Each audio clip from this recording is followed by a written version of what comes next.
Wherever she plays, the crowds follow.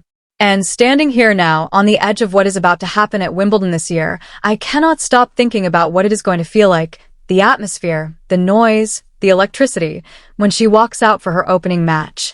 July 1st, 2025. Court 14 at the All England Club.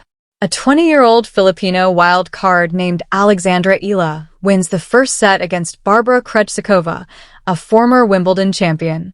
She has already beaten Rebecca Marino. She has beaten Alina Svitolina. She has beaten Donna Vekic, the Queen's Club champion. It was almost one of those weeks you remember for the rest of your life. And then she loses the next two sets, 6-2 and 6-1. She walks off the grass that afternoon ranked outside the top 50. One of 128 women in the draw. And not a single one of them is unseated with her name carrying more weight than it did right then. June 22nd, 2026. Almost a year to the day. The WTA releases its weekly singles rankings using results compiled through Sunday night. Alex Eala has moved from number 35 to number 30 in the world. And because Wimbledon uses that exact Monday ranking as its seeding cutoff, and because Wimbledon seeds the top 32, the same Filipino player who lost on an outer court 12 months ago is now, for the first time in the recorded history of her country, a seeded entrant at a Grand Slam. A young girl from a smaller city, competing against the best players on earth. Same building, same favorite tournament, different door. To understand how she walked through that door, you have to start with the part of the story that looks, on the surface, like the complete opposite of a milestone. 2 days before the seed was confirmed, Eala lost a tennis match. She lost the Berlin Open semi-final to Linda Noskova, 6-2, 6-4, on June 20th. That defeat is the reason this video exists. Because Wimbledon does not hand out seeds at Wimbledon. Seeds are the byproduct of 12 months of WTA ranking points compiled across surfaces, across continents, across wins and losses. And the seeding line is drawn on the Monday before the tournament begins.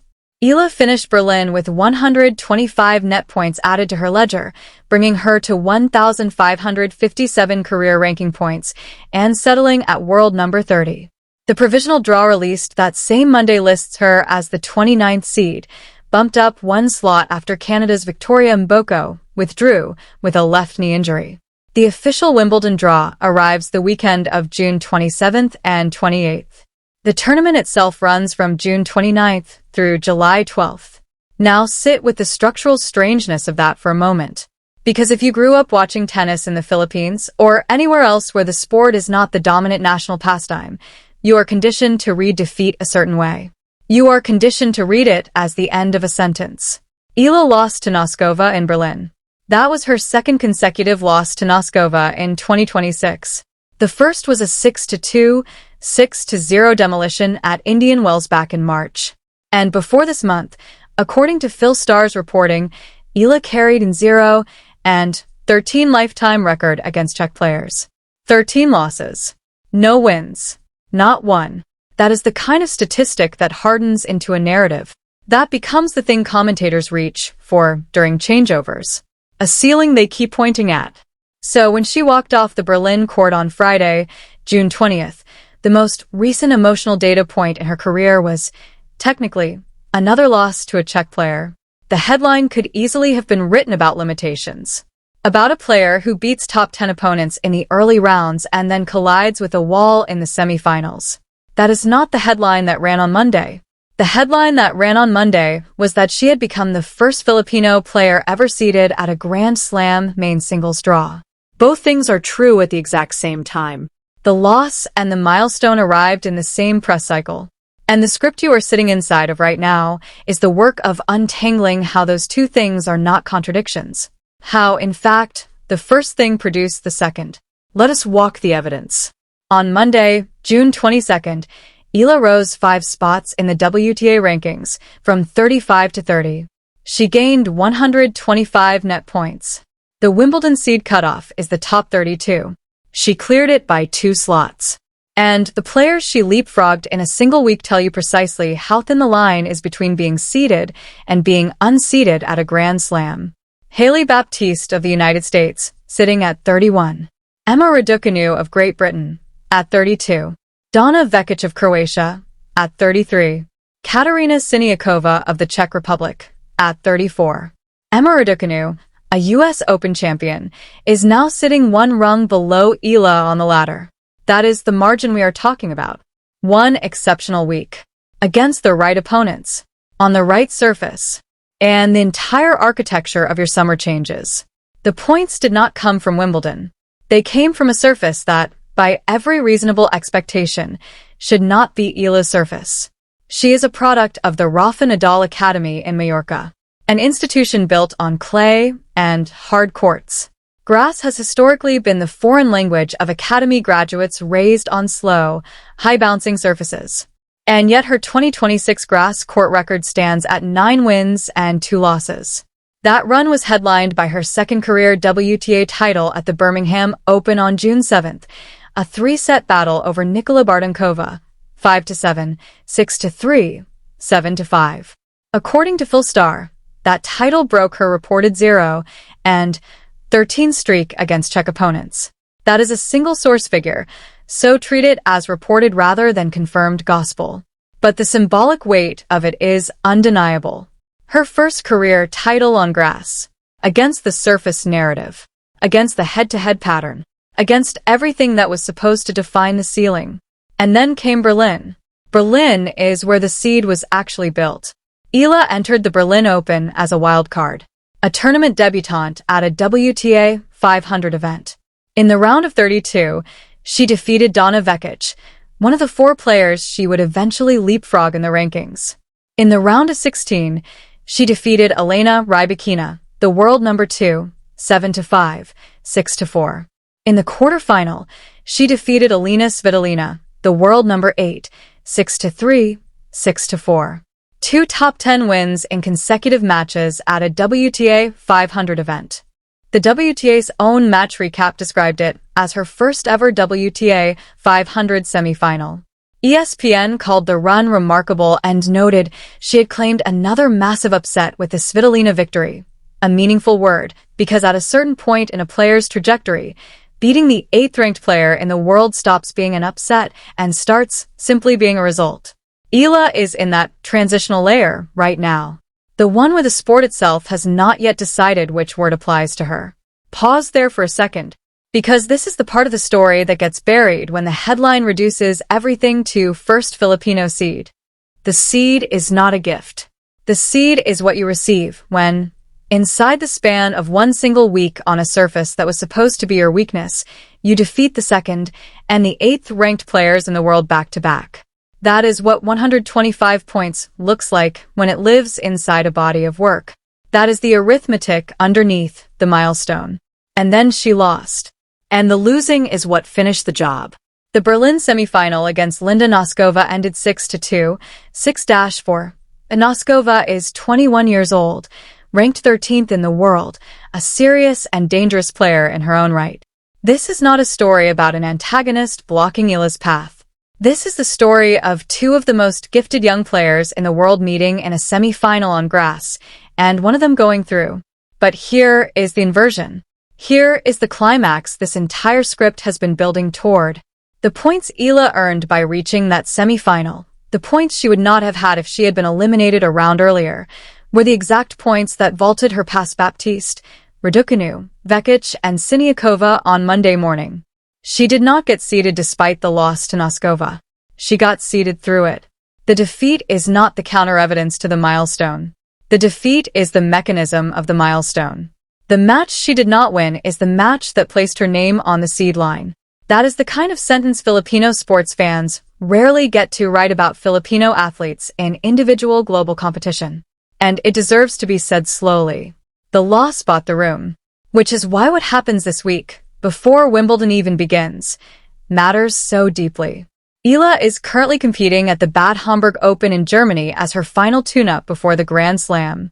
Her first-round singles match was scheduled against Elise Mertens, the world number 26, on Monday night, June 22nd.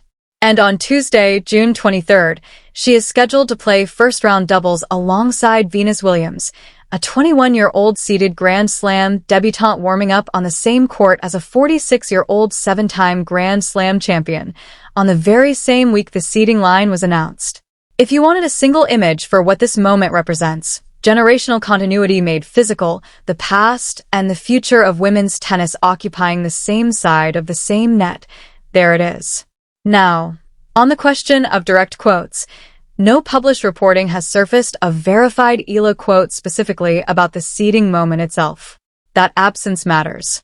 The responsible thing is to acknowledge it plainly, rather than fill it with invented words. What does exist on the record is the framing from the institutions that cover her most closely.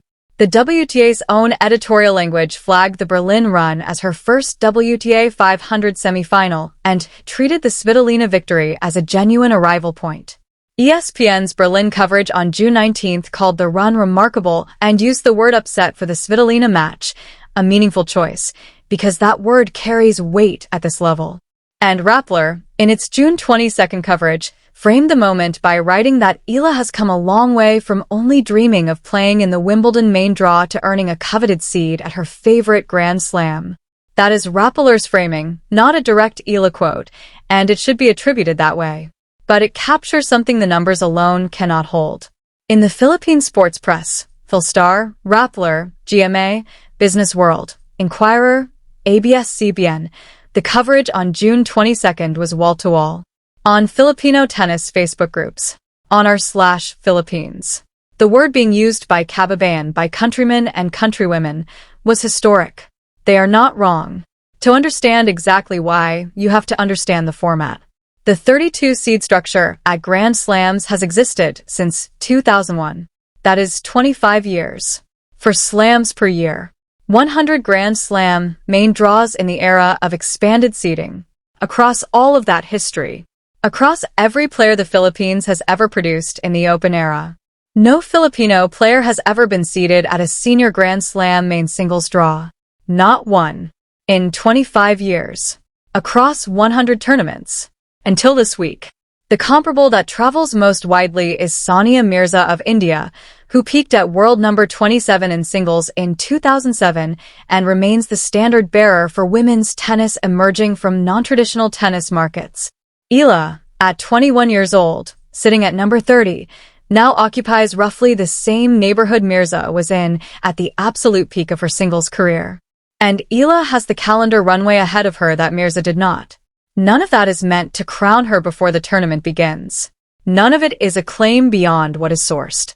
It is simply stating plainly that the Philippines has never had a player standing on this particular rung of the global ladder before. And the rung itself is one of the most exclusive positions in all of professional sport. 32 names. That is it. Per Grand Slam. 4 times per year. And 1 year ago, almost exactly to this very date, she was not on it. July 1st, 2025. Court 14. The Krejcikova match. 3-6, 6-2, 6-1. A Wimbledon debut that ended in the first round, against a former champion of the tournament, in front of a few hundred people on an outer court. Eala arrived that summer unseeded, ranked outside the top 50. One of 128 women in the draw. She did not have a bye. She did not have a number next to her name on the draw sheet. She had a wild card, a first-round assignment, and a 3-set loss. There is no publicly verified Eala quote responding to that 2025 defeat. And that absence is fine, because the facts are louder than any quote would be. 1 year. Same building. A seed. A bye. A different door. So picture the room she walks into on Monday, June 29th. The player lounge at the All England Club. The official draw board on the wall. The names ranked down the seed line. Aryna Sabalenka at number 1. Coco Gauff. Iga Swiatek. Elena Rybakina. The same Elena Rybakina that Eala dismantled 10 days earlier in Berlin. 32 names drawn from every tennis-producing nation on Earth.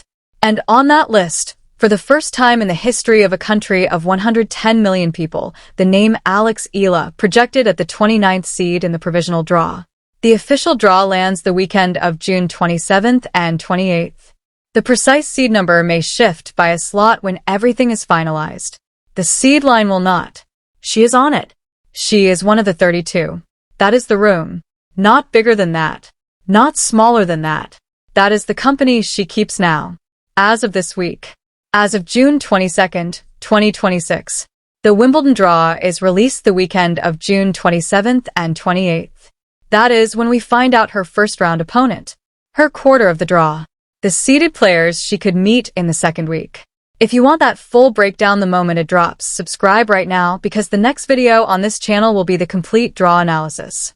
Same building. Different door. Same player.